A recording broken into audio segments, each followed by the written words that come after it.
납치가 잡혔어요. 조사를 해보니까 납치에는 3,000에서 5만 베크렐, 우리나라에는 환경부 고시에 먹는 물에 삼중수소 기준이 600g입니다. 일본 후쿠시마 원전 사고가 있고 나서 암 발생률, 특히 갑상선암이 굉장히 늘었어요. 왜 일본 당신들은 꼭 해양 방류만 고집하느냐? 로카쇼무라 핵연료 재처리 공장이거든요. 후쿠시마 위에 있는 아오모리, 일본 제일 본토에서는 꼭대기죠. 내년 정도는 이제 가동이 될 거라고 나옵니다. 후쿠시마의 열 몇 배에 되는 삼중수소. 저는 우리나라의 대통령 입장이라면 그럼 두 가지를 요구할 수 있겠죠.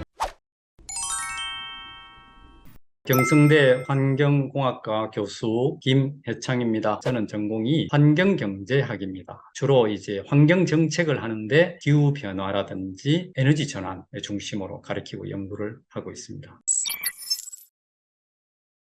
괴담이다 또는 과학이다 이렇게 이야기를 하는 것이 그냥 이것은 안전하다고, 나머지 제기하는 모든 문제는 괴담이다 이렇게 해서 강요하고 하는 것 자체는 금기 또는 괴담의 정치학의 하나의 영역이라고 볼 수 있어요. 일본에서 이런 일이 일어나고 있거든요. 한국정책학회에서 신동해 기타큐슈 허바쿠 교수분이 발표를 했어요. 저도 같이 있었는데, 일본이 지금 금기의 정치학을 한다는 것은 오염수를 해양 방류를 해야 되지 않습니까? 이것이 어떤 문제점이 되고 국내의 수산업계나 또는 외국에 또는 인류의 바다 생태계에 어떤 영향을 미칠 것인지를 다각도로 연구조사해서 이것은 이렇기 때문에 문제가 없다 접근이 돼야 되는데, 자꾸 헛소문을 내니까 수산업 하는 사람들이 할 수가 없다. 그때 불안하다. 일본 정부 입장에서는 수산업계를 지원해주면서 국민들과 수산업계를 분리하는 거예요. 소비자인 국민들도 당연히 불안한데, 논리적으로 대응하기보다는 자기들이 주장하는 것을 과학적이라고 희석하는 것 외에는 나머지를 전부 괴담이라든가 그 외에 다른 이야기를 하면 안 된다는 금기의 정치학을 하고 있는데, 어느샌가 우리나라가, 특히 윤석열 정부 오고 나서는 우리나라는 피해를 입을 수 있는 우려가 많은 나라잖아요. 꼭 해양 방류를 해야 되는가? 해양 방류를 한다면 정말 안전한가에 대해서 여러 가지 과학적이나 생물학적으로 체크해야 될 것이 많은데, 정치적인 입장에서 수산업 피해를 입는다 식의 이야기를 하면서 다른 어떤 의문점이라든가 이런 문제를 제기하는 것을 입을 막는, 정부가 오히려 일본에게 물어봐야 할 내용을 무조건 안전하다고 국민에게 홍보하는 이런 일은 상당히 잘못된 것이죠. 그래서 이 오염수 대응이라는 것 자체가 단순하게 과학적으로 논리를 풀 수 있는 것이 아니에요. 방사능 오염이라고 하는 것이 우리가 흔히 심하게 청산가루를 바로먹어서 당장 몸에 이상이 생기는 것이 아니라 적어도 20, 30년 정도의 몸에 축적이 되고, 그렇게 하다 보면 다른 질환으로 나타날 가능성이 많고, 또 해양 생태계도 어떻게 바뀔지를 알 수 없기 때문에 충분하게 검토를 하고 해야 된다는 것을 무시한 것이죠. 정부는 그냥 위험하지 않다 이렇게 하면 안전하다고 간주할 것이 아니라, 안전하다고 100% 입증이 안 되면 위험한 것이라 가정을 하고, 이러한 위험이 현실화 나타나지 않도록 조치를 하는 것이 일반적인 과학적인 상식이고 정부나 여당이 해야 될 것이고, 이것은 단순하게 과학의 논쟁의 거리가 아니라 외교라든지 인류의 어떤 생태 전반적인 국가 주권의 문제도 있거든요. 그런 면에서 과학과 괴담의 논지는 정치, 논쟁과 이데올로기화한 그런 문제점이 있다고 볼 수 있죠. 정부가 지금 10억 이상의 세금을 쓰면서 일본에 방류하는 논리를 또는 IAEA의 논리를 국민들에게 사실상 일방적으로 홍보하고 있죠. 거기에 가장 대표적인 내용이 방사성을 기준치 이하로 해서 바다에 방류하면 그 자체가 영향이 있어도 아주 미미하다 이렇게 이제 이야기를 하는 거죠. 희석이라는 것이 예를 들면 후쿠시마에서 나오는 여러 가지 상황에서 핵 오염이 적어도 한 60 몇 종이 나오는데, 일본은 그 중에 삼중수소만 걸러지지 않고 나머지는 다 걸러지고, 또 그 삼중수소의 경우도 73만 베크렐 정도의 아주 고농도를 희석을 해서 1500 베크렐 정도 내면 마실 수도 있는 물이라고 이렇게 이야기를 하는 수준인데요. 이렇게 희석으로 해서 바다는 아주 넓으니까 지구적으로 또는 우리나라에 1년 안에 오든지 또는 뭐 10년이 걸리든지 간에 너무 멀기 때문에 그동안에 다 희석돼서 아무 문제가 없다 이런 식으로 이야기를 하는데, 그거는 문제가 있는지 없는지에 대해서는 시간적 객관적이라든가 연구가 제대로 되어 있지 않는 것이죠. 잘못되는 가장 근본 원인은 이런 겁니다. 희석을 이렇게 한다고 했을 때 바다가 실험실에 있는 정류수가 아니라는 것이죠. 정류수로 희석하면은 큰 의미가 없을 수 있겠지만 엄청난 방사능은 그 자체가 입자이기도 하고 파장이기도 해요. 파장 같은 경우는 예를 들어 햇빛이라는 거죠. 그런 경우는 계속 어디 가더라도 거기서 자체가 방사능을 낸단 말이에요. 그것이 가장 큰 것이 바다에 먹이 사슬이 있지 않습니까? 가장 기초적인 게 식물성 플랑크톤이라든지 그 다음에 작은 멸치라든가 이런 고기들이 그걸 섭취하고 상어라든지 이런 걸 나중에 인간이 음식으로 먹었을 때는 단순하게 물에서 나오는 삼중수소수 3에서 6% 정도는 OBT라고 해서 유기결합형 삼중수소로 바뀔 수가 있다는 것이죠. 그럼 그것이 몸에 축적되면 유전자의 변형을 일으킬 수 있는 위험함성이 있다고 학회에서도 나와 있기 때문에 그걸 어떻게 적용할 것인가에 대한 이야기를 충분하게 해야 되는 것이죠. 그런데 이런 것이 없이 예를 들면 이런 거예요. 정부 홍보 자료에 이렇게 나와요. 매일 먹는 커피가 오히려 일본에서 방류하려고 하는 삼중수소수보다 훨씬 245배 정도 되는 방사성 물질이 있다. 커피 한 잔에 방사능 삼중수소가 4,900베크렐. 그런데 커피 한 잔은 200cc거든요. 1리터로 치면 24,500베크렐. 자, 여기에서 세계보건기구는 아주 느슨한 기준으로 1만 베크렐 정도 되면 물을 마실 수는 있대요. 왜 그러냐면 아프리카 같은 데를 생각하면 먹을 수 있는 물에 여러 가지를 기준이 아주 엄격하게 할 수 없다 이거죠. 그런데 일본은 마실 수 있는 물 기준이 없어요. 73만 베크렐의 삼중수소가 알프스라고 하는 다액종 제거 장치를 해도 걸러지지가 않거든요. 그런데 자기들 관리 기준은 6만 베크렐 정도면 밖으로 내놓을 수 있다 해요. 그러면서 음용수 기준인 1만 베크렐보다 훨씬 낮은 1,500 베크렐에 낸다고 하는데 미국은 740 베크렐, 유럽은 100 베크렐 정도 돼야 먹을 수 있는 물로 내놔요. 그런데 놀라운 거 우리나라에는 환경부 고시에 먹는 물에 삼중수소 기준이 얼마일까요? 6 베크렐입니다. 우리나라가 세계에서 가장 엄격한 기준이에요. 그 다음 더 놀라운 것은 일본이 그렇게 이야기를 하지요. 자기들이 지금 방사능 내는 거는 중국도 그렇고 한국도 그렇고 원전하는 데는 다 이 방식으로 낸다. 우리뿐만 아니라 오히려 중국이 더 하고 한국도 그렇다고 이렇게 이제 막 반론을 하는데 지금 현재 월성 원전에서 내는 삼중수소의 관리 기준은 4만 베크렐이에요. 일본은 6만 베크렐이지만 그거보다 우리가 훨씬 엄격해요. 그러나 실제 얼마에 낼까요? 작년 재작년 기준에 13.2 베크렐로 우리나라는 바다에 내고 있는 거예요. 그 마실 수 있는 물이에요. 쉽게 말하면. 그렇기 때문에 그나마 우리가 허용을 하는 것이죠. 그러면 우리나라가 일본 정부에 어떻게 이야기해야 되냐? 정상적인 나라라면 1500 베크렐이라는 것은 먹는 물이 될 수가 없고 바다에 뿌려서는 안 된다. 적어도 150 베크렐, 15 베크렐 정도로 만들어내야 되지 않느냐 하는 거를 우리 정부가 과학자들이 주장을 해야 되는데 그런 말을 알고 있으면서도 왜 하지 않는 건지 궁금하다는 것이죠. 어떤 학자가 바나나와 같다는 것은 따로 엄청나게 연구한 것이 아니에요. 커피라든가 바나나에 칼륨이라는 게 있단 말이에요. 칼륨 42. 그게 보통 있는 양을 삼중수소로 쳐서 계산을 하다 보니까 칼륨이 보통 커피 한 잔에 한 14 베크렐 있다고 치면 곱하면은 350배 차이 나와서 이래서 4,900 베크렐 있다고 이야기하는 거예요. 그러면 모든 우리나라의 커피, 모든 바나나는 우리나라 법으로 팔면 안 되는 건데 말이 안 되지 않습니까? 그런 우를 범하는데도 그거를 과학이라고 이야기하고 당당하다 하기 때문에 아주 어린아이 수준 이상 범죄적인 발상이라고 봅니다. 그렇게 된다면 장마, 홍수 이럴 때 폐수 같은 경우를 비가 많이 오고 할 때 그냥 방류하면 법으로는 문제지만은 그분들 이야기로 치면 환경적으로 문제가 없다는 거예요.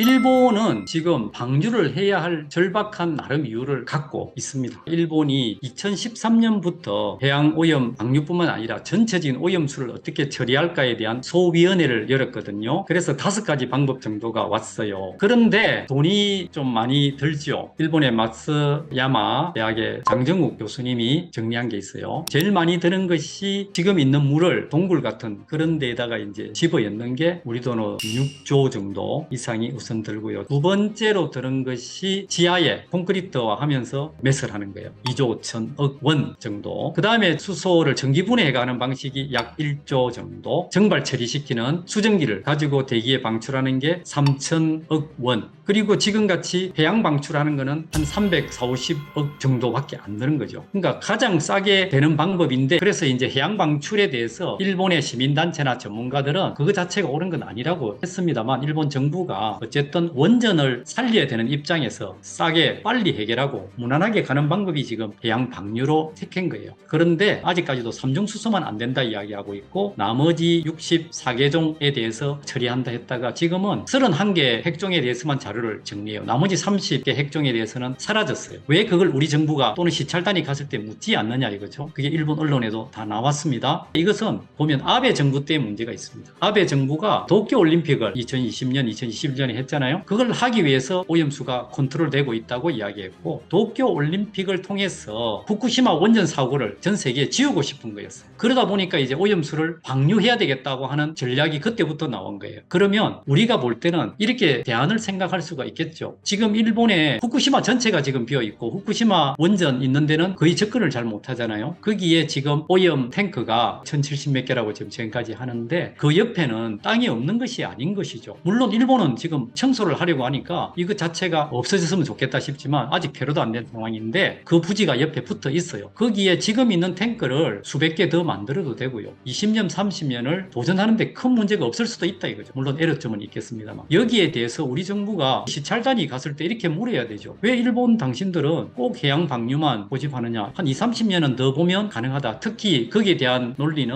미국의 우주올 해양연구소의 켄 부셀러라는 박사가 있어요. 그분이 논문이라든가 또는 제안을 한 게 거기에 20년 또는 30년 정도 보관하면 독성의 약 80% 정도가 사라집니다. 앞으로 지금 방류를 30년 동안 하겠다는데 방류를 하지 말고 30년까지 아니 20년까지만 더 딱 하고는 그냥 무조건 방류해도 우리 국민들도 그렇고 전 세계가 이해할 수 있지 않겠느냐 하는 제안도 있거든요. 그 말을 안 들어요. 그래서 그 문제에 대한 대안적인 면에서는 고민을 해야 된다고 볼 수가 있겠죠.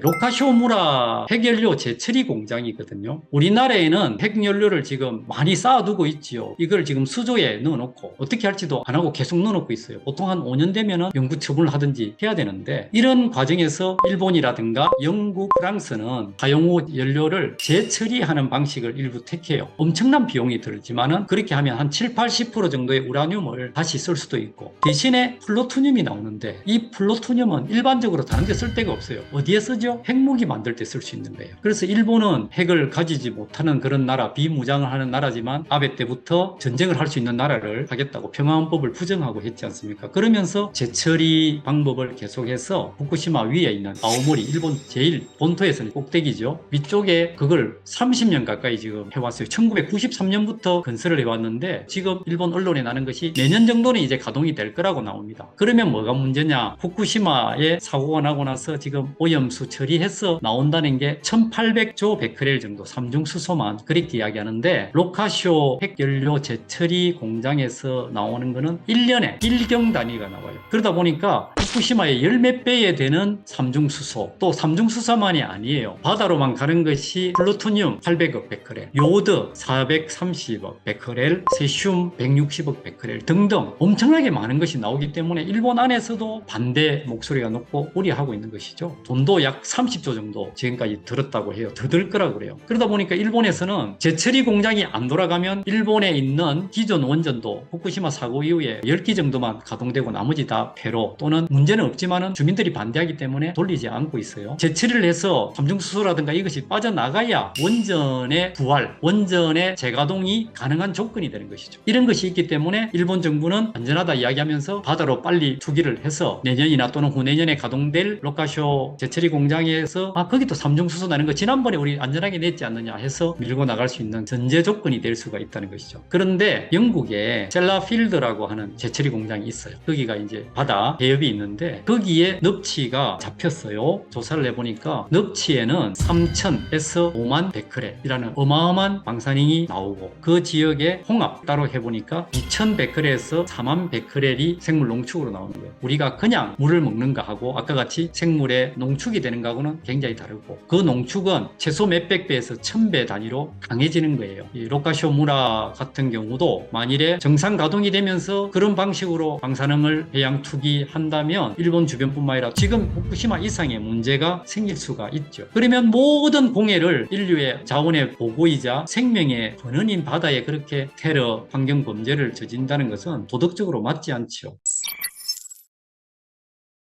방사능 오염에 대해서 심각성은 뭐냐면 일본에서 해양 방류를 많이 한다. 일주일 안에, 한 달 안에, 1년 안에 그걸 사람이 먹어서 몸에 방사능 오염이 심각이 됐다고 표현할 수 있는 정도가 아닌 것이죠. 자연 방사능도 기본이 있는데 그 위에 인공 방사능을 더하면 안 되는 것이죠. 그게 축적이 되면 어떤 비율을 들 수 있느냐면 우리 인간 중에 술 잘 마시는 분들이 있잖아요. 소주 한 10병도 마실 겁니다. 어떤 사람은 한 병을 마셔도 안 될 사람이 있고요. 그런데 그 위에 몇 잔을 더함으로써 나중에 완치 상태가 돼버리는 거잖아요. 그렇듯이 지금 당장 해서는 방사능으로 인해 갖고 엄청난 몸에 피해를 입었다고 확인할 수가 없어요. 우리 몸이라는 것은 한 20, 30년 정도 되면 생태계 변화가 있고 그게 질환으로 나타나요. 30년 뒤에 내가 암 선고를 받았는데 그 자체가 내가 술을 많이 먹고 이렇게 해서 그런 건지 한 육고기를 많이 먹어서 그런지 방사능 오염이 돼서 그런지를 과학은 의학은 밝힐 수가 없다는 것이죠. 그렇기 때문에 위험한 것이고요. 지금 일본의 경우도 문제가 많은 것이 일본 후쿠시마 원전 사고가 있고 나서 암 발생률 특히 갑상선 암이 굉장히 늘었어요. 최근에 이제 6명 정도가 자기 어릴 때 후쿠시마 쪽에 있었기 때문에 비폭이 이렇게 지금 암이 걸려서 도쿄전력이라든가 일본 정부를 상대로 소송을 하고 있는데 아주 드러난 예고요. 일본이 2013년도에 암 등록법이라는 걸 만들었어요. 방사능으로 인해서 암과 연계가 되어 있는 기본 정보는 정보보호법 같이 거기에 대한 기관이라든가 거기에 종사한 사람이 밖으로 외부 유출을 하면은 2년 이상 징역을 받게 돼 있어요.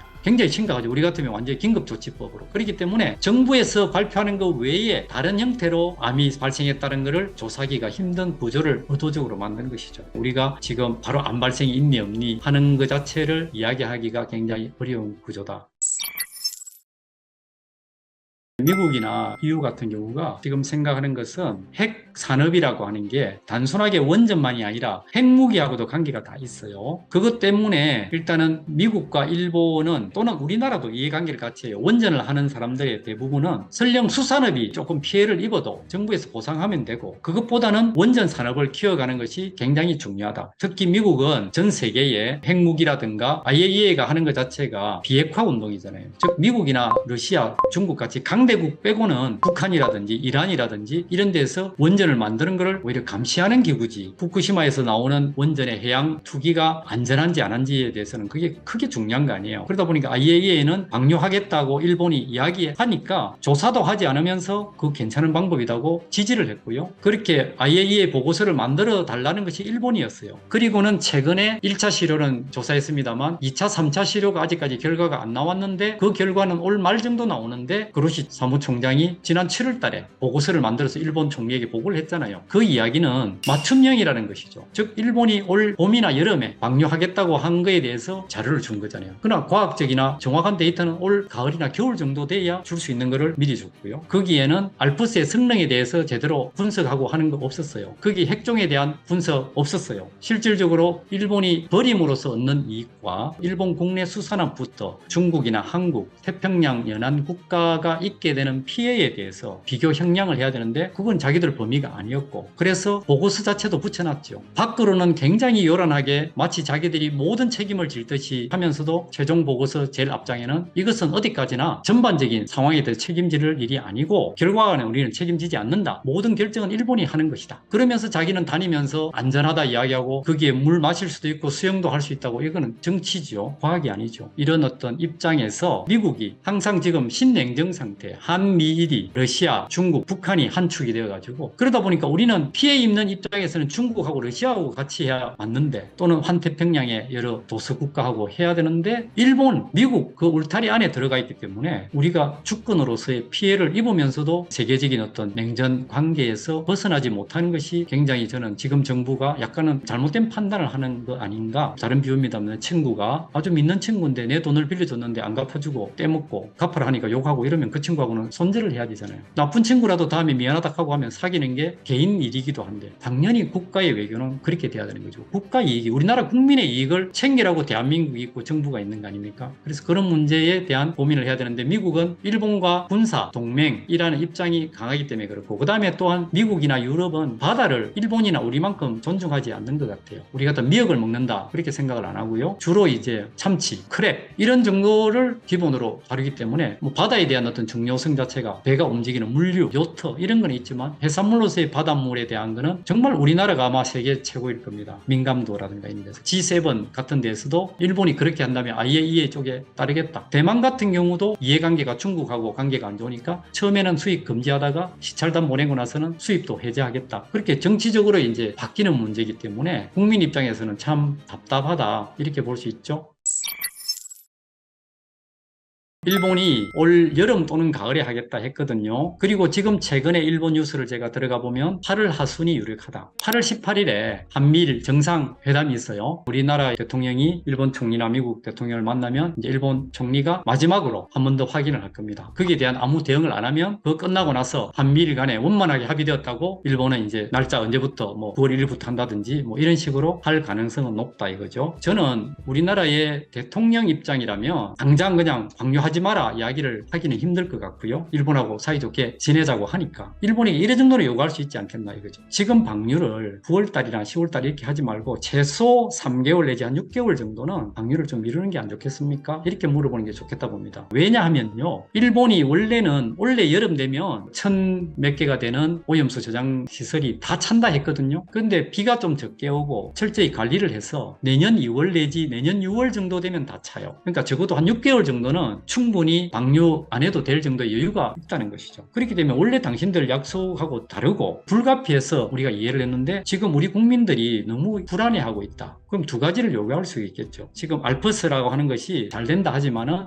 삼중수소라든가 탄소 14는 안 걸러지고 나머지 스트론튬이라든가 세슘이라든가 적어도 우리 쪽이 함께 한 석 달 동안 과연 희석해서 그만큼 나오는지 좀 체크해보고 국민들에게 알리면 안 괜찮겠나. 그 정도의 이야기를 해야 되고요. 그 다음에 우리가 일본에게 이야기할 수 있는 거는 원래는 우리나라 정부 같으면 국제해양법 재판소에 걸어야 되는 것이죠. 걸겠다고 이야기해야 되는 것이죠. 그 실익이 좀 있는데 우리가 이제 싸우다가 오면 내 고소하겠다 이게 좀 겁을 주잖아요. 그렇게 돼야 되는데 근데 문제는 국가가 해야 되거든요. 우리나라 정부가 해야 되는데 앞에 정부 때는 그것도 검토해보라 정도는 했는데 지금 정부는 아예 그걸 생각도 안 하고 있는 거죠. 국가가 제대로 목소리를 못 내니까 시민들이 하기가 참 어려운 거예요. 최근 부산에서는 2년 전에 도쿄전력을 상대로 환경운동연합이라든가 하는 시민단체가 오염수 방류하면 민사 책임 우리 피해를 입으니까 방류를 중지해달라고 하는 것을 우리나라 부산지법에 냈어요. 8월 17일에 선고를 해요. 우리나라 지금 시민들 제야 있는 법조계들이 고민을 많이 해요. 이장희 한국외대 로스쿨 명예교수분이 제안한 게 뭐냐면 정부가 못 나선다면 우리 개인이 나설 수 있는 게 있어요. 어디에? UN 인권 이사회가 있어요. UN 산하기구예요. 굉장히 강력한 기구예요. 거꾸로 IAEA는 UN 산하기구가 아니에요. UN 자치기구예요. 뭐하고 다르냐면 UN 인권이사회는 거기에 대한 모든 책임을 져요. 그러나 IAEA는 핵산업하는 그런 나라끼리 모여서 UN 안에서 자치적으로 하고 있는 거예요.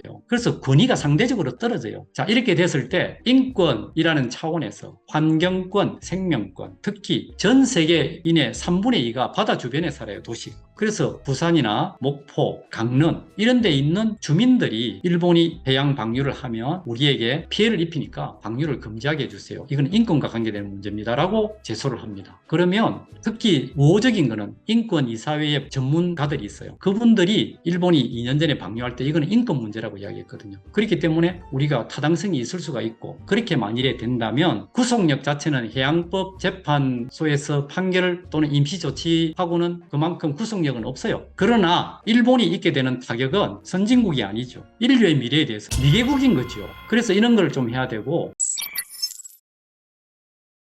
우리나라는 IT 강국이잖아요. 지난번 독도 문제를 놓고도 정부가 미지근할 때 우리나라에서는 반크라고 해서 젊은 청년들이 SNS에서 독도를 외교적으로 알리는 노력을 많이 했거든요. 그래서 저는 우리 시민단체나 청년들과 함께 힘을 모아서 전 세계에 이렇게 대놓고 이야기해야 됩니다. 일본 정부, IAEA, 당신들은 잘못하고 있다. UN에도 인권이사회도 물론이지만 UN이 도대체 뭘 하는지 또 세계보건기구는 인류 건강에 대해서 이렇게 당신들이 뭐 하느냐를 미래 세대의 이름으로 규탄을 해야 됩니다. 쉽게 말하면 당신들 존재 이유가 없다. 앞으로 20, 30년 뒤에 인류가 어떻게 될 일에 대해서 책임감도 느끼지 않고 하는가. 청년들이 미래 세대의 이름으로 일본의 해양 투기는 반인류 환경 국제환경 범죄이고 미래 세대를 겨냥한 방사능 테러 폭력이다라고 전 세계에 알려야 되는 거죠. 일본이 부끄러움을 알아야 됩니다. 그리고 전 세계가 탈원전에서 이제는 재생가능 에너지로 가겠다고 다 되어 있는 상황이기 때문에 그런 어떤 문제점을 좀 더 인식시키는 거 굉장히 중요하지 않을까. 일본도 지금 국내 수산업계를 설득하지 못하고 있습니다. 정부 차원에서도 검역에 대해서 전수조사를 하면 됩니다. 제가 전에부터 주장했는데 중국이 지금 방류한다면 방사능 전수조사하겠다면 일본에서 수입을 절대 할 수가 없어요. 보통 1주 정도 걸리던 게 이래 되면 몇 주가 걸리기 때문에 경제성이 없어요. 그래서 이런 거를 우리가 검역 차원에서 좀 확실히 하면 적어도 일본의 후쿠시마 주변에서 있는 수산물은 국내에 수입이 안 되게끔 국가적으로 조치를 하는 거 중요하고, 그 다음에 하나 더 중요한 거는 저는 수산물 업계에 있는 분들이 정말 우리 국민들을 생각해서 지금은 비상시국이니까 결의를 할 필요가 있다고 봅니다. 일본이 만일에 해양 방류를 한다면